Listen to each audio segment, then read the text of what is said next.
अस्सलाम वालेकुम, आप देख रहे हैं दुनिया न्यूज़। मैं हूं इमरान यूसुफ। हर्नेज़ अब जान चुके हैं। आगाज़ में खबर यह है कि मैक्सिको से टैक्स के मामलात अभी तय होना है। चीन से अभी अगले 24 घंटों में बातचीत की जा सकती है। पानामा कैनाल पर चीन से निपटा जाएगा। अगर कोई मुआहदा ना कर सके तो चीन पर टैरिफ बढ़ाएंगे।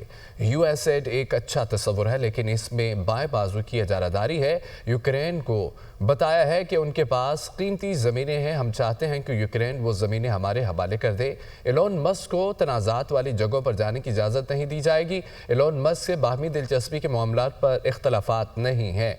गजा में जंगबंदी बरकरार रहेगी या नहीं, मेरे पास कोई गारंटी नहीं। मज़ीद ममालिक पर जवाबी टैक्स लगाने का आइडिया अच्छा लगा। डोनाल्ड ट्रंप की ओवल ऑफिस में मीडिया से गुफ्तगू। मैक्सिको से टैक्स के मामलात अभी तय होना है। चीन से भी अगले 24 घंटों में बातचीत की जा सकती है। पनामा कैनाल पर चीन से निपटा जाएगा। डोनाल्ड ट्रंप का मैक्सिको की सदर से टेलीफोनिक रब्ता। खबर एजेंसी के मुताबिक अमरीकी सदर ने मैक्सिको पर आए तिजारती टैरिफ को 1 माह के लिए मुअक्कर कर दिया। अमरीकी सदर का कहना है कि मैक्सिको ने अमरीका में मंशियात की रोकथाम की हामी भरी। मैक्सिको अमरीका के साथ सरहद पर 10,000 नेशन गार्ड्स तैनात करेगा। मेरी इंतजामिया मैक्सिको के साथ मुआहदा करने की कोशिश करेगी, कहा। सदर ग्लाडिया के साथ मुज़ाकरात में शिरकत का मुंतज़िर हूँ। सदर ग्लाडिया का कहना था कि अमरीका में मैक्सिको में हाई पावर्ड हथियारों की स्मगलिंग करने के लिए काम करेगा। हम 1 माह में नताइज हासिल कर सकते हैं। मैक्सिको अमरीका के साथ सलामती और तिजारत पर आगे बढ़ते हुए मिलकर काम करेगा। डोनाल्ड ट्रंप की तिजारती जंग के दबाव से आलमी मंडियां हिल गईं। यूरोपीय स्टॉक एक्सचेंज यूरो इंडेक्स आज कारोबारी दिन के आगाज से ही 1.3% तक गिर गया। टोक्यो स्टॉक एक्सचेंज में 0.42% तक की कमी देखी गई है। ऑस्ट्रेलिया की स्टॉक मार्केट में गुज़िश्ता 5 माह का बदतरीन कारोबारी रिकॉर्ड।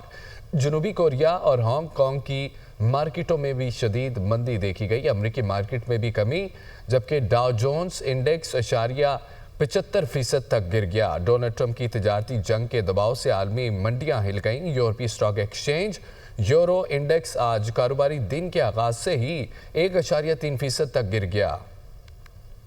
पुतिन और ट्रंप की मुलाकात सऊदी अरब या मुत्तहिदा अरब अमारात में होने का इम्कान है। रूसी हुकाम के मुताबिक सऊदी अरब, मुत्तहिदा अरब अमारात अमरीकी सदर और रूसी सदर की मुलाकात के लिए किरदार अदा कर सकते हैं। व्लादिमीर पुतिन की डोनाल्ड ट्रंप से मुलाकात रूस में होने के इम्कान बहुत कम है। रवां बरस दोनों रहनुमाओं के दरमियान बहुत जल्द मुलाकात मुतवक्के है। खबर यह है कि पुतिन और ट्रंप की मुलाकात सऊदी अरब या मुत्तहिदा अरब अमारात में होने का इम्कान है। रूसी हुकाम के मुताबिक सऊदी अरब, मुत्तहिदा अरब अमारात अमरीकी सदर और रूसी सदर की मुलाकात के लिए किरदार अदा कर सकते हैं। व्लादिमीर पुतिन की डोनाल्ड ट्रंप से मुलाकात रूस में होने के इम्कान बहुत कम हैं। हमास के 7 अक्टूबर हमले की मनसूबाबंदी से इसराइल, जबकि हमले से 2 हफ्ते कबल हमास के 25 रहनुमाओं में फैसला तकसीम कर दिया गया। इसराइली फौज के जेर कब्जा हमास दस्तावेज में हैरान कुन इंकशाफात सामने आके हमले का हुक्म मुकर्रर वक्त से चंद घंटे पहले दिया गया। 7 अक्टूबर हमले का हतमी फैसला और हुक्म याह्या संवार ने दिया। हमले का फैसला 2 हफ्ते कबल हमास अस्करी विंग के सरबराह मोहम्मद अल सैफ ने जारी किया। दस्तावेज में ये इंकशाफात थे।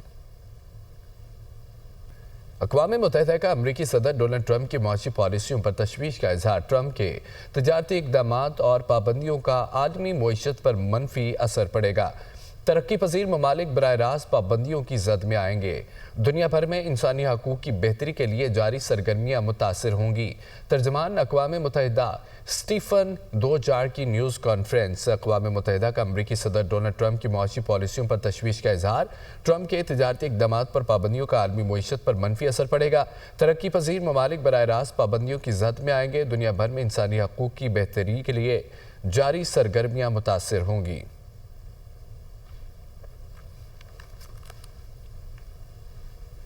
तहरीक इंसाफ के रहनुमा आजम खान सवाती को अटक जेल से रिहा कर दिया गया। आजम सवाती की जमानत 2 दिन कबल हुई थी। मुचलके जमा होने के बाद रिहाई की रोबकार जारी हुई। आजम सवाती रिहाई के बाद खैबर पख्तूनख्वा में रवाना होंगे। तहरीक इंसाफ के रहनुमा आजम खान सवाती को अटक जेल से रिहा कर दिया गया। आजम सवाती की जमानत 2 दिन कबल हुई थी। मुचलके जमा होने के बाद रिहाई की रोबकार जारी हुई। आजम सवाती रिहाई के बाद खैबर पख्तूनख्वा रवाना हो गए। वज़ीर-ए-आज़म शहबाज शरीफ ने कहा है कि क़ल्लात में इंतहाई दौरनाक वाक़या पेश आया। 23 ख़वारिज जहन्नम वासिल हुए, 18 जवानों ने जाम शहादत नोश किया। पाकिस्तान में दहशत गर्दी की दोबारा लहर आई। अफ़वाज पाकिस्तान के जवान अपने खून का नजराना पेश कर रहे हैं। पूरी कौम शहदा और गाजियों को सलाम पेश करती है, इज़हार यकजहती करती है। सिपा सलार जनरल सैयद आसिम मुनीर की लीडरशिप में सिक्योरिटी अदारे फ़र्ज की अदायगी कर रहे हैं। पूरा मुल्क जल्द अमन का गहवारा बनेगा। ये तफरक़े और सियासत का वक्त नहीं है। परसों इंतहाई अंदोनाक वाक़या जो कल्लात में हुआ, जिसमें 23 ख़वारिज जो है वो जहन्नम रसीद हुए और उसके साथ 18 जवानों ने जाम शहादत नोश किया। पाकिस्तान के अंदर जो दोबारा एक लहर आई है टेररिज्म की, दहशत गर्दी की, उसके ख़ात्मे के लिए ये नौजवान जो अपने खून का नजराना पेश कर रहे हैं, पूरी कौम इनको, शहीदों को, गाजियों को सलाम करती है। और सिपा सलार की लीडरशिप में जो लॉ इन्फोर्सिंग एजेंसीज अपने फ़र्ज़ की अदायगी कर रही हैं और पाकिस्तान और बलूचिस्तान और KP के इंशाअल्लाह अमन का गहवारा बनेंगे, क्योंकि ये तफरक़े का वक्त नहीं है, ये सियासत का वक्त नहीं है। हम सियासत कर लेंगे, उम्मीद है और यकीन वासिक के साथ मैं कह सकता हूँ कि इंशाअल्लाह हम मिलकर हम फतेहयाब होंगे।